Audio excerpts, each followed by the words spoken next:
Welcome to the Iron Fist Fistful. I'm Toljar, and right now I'm going to show you how to kick Doctor Lorrick's ass in the Lost Islands instance. So sit back and relax because you are about to get fisted.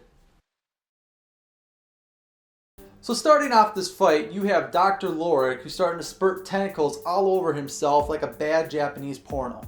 Anything I've learned from not watching these is you want to avoid the tentacles before something bad happens.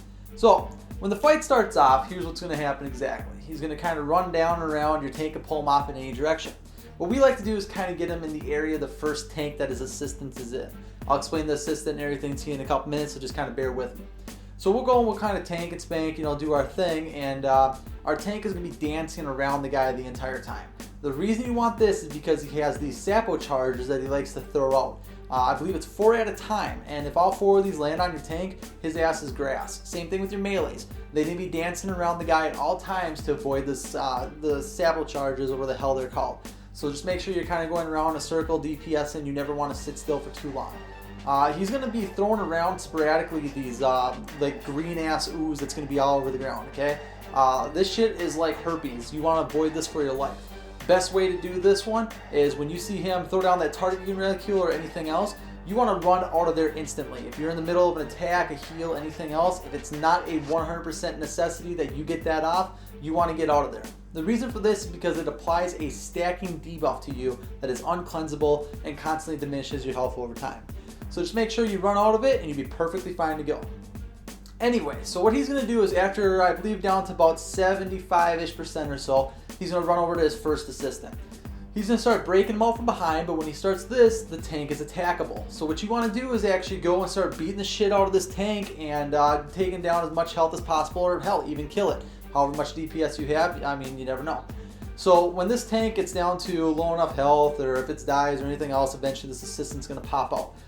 These assistants have a ravage attack, I believe is what it's called, where they'll go up to you and they'll root you in place, start just beating the shit out of you. Now that the assistant is most likely dead and you're just kind of going around rinsing and repeating that entire portion you've been doing with both having your tank and your melee, run around the boss, not getting hit, avoiding that green shit like herpes and everything else, around 35% or so, he's going to start to Hulk out hardcore. I'm talking Bruce Banner fucking bending over, getting all fucking ready to whoop some ass. So what you're going to do with this part is essentially heal people through and make sure that you have an escape mechanic in case he jumps on you. So when he goes into this phase, what he's going to start doing is jumping over to random people and pretty much beating the shit out of them, the ravage attack and everything else. The big thing about this phase as well is he will be summoning up these little rat ghouls that are going to come around and start whooping on you too. These rat ghouls will actually have an AoE damage effect on them similar to Soa's lightning balls. So the closer you get, the more damage you do. It's just not a whole entire amount. Not really a big deal or anything. So, assuming you've done flawless as far as skipping all the green AoEs and not getting that stacking and damage over time on you, you're not going to have much of a problem with these guys, with your melee or your tank or anything else. The best bet is just to kind of go in either clockwise or counterclockwise around the room, jumping around, kind of getting away from them as needed, so on and so forth. So now that you've been going through this rat ghoul phase and everything else for a little bit, avoiding as much damage as possible, he's going to go down to 10% health and go full all out Hulk mode. I'm talking pissed off Bruce Banner, just crazy ass shit right now. Pick up Thor hammer and beat you in the fucking face with it. He's gonna go berserk. When he does this, he heals himself up to 100% health, okay? So this is where avoiding those, the green shit on the ground in the first phase was imperative, because this stacking debuff on you, on top of what he's gonna do in this phase, is absolutely gonna devastate a lot of people. So what's gonna happen is he's gonna start beating the shit out of your tank. Not a big deal. Tank's pretty used to this, right?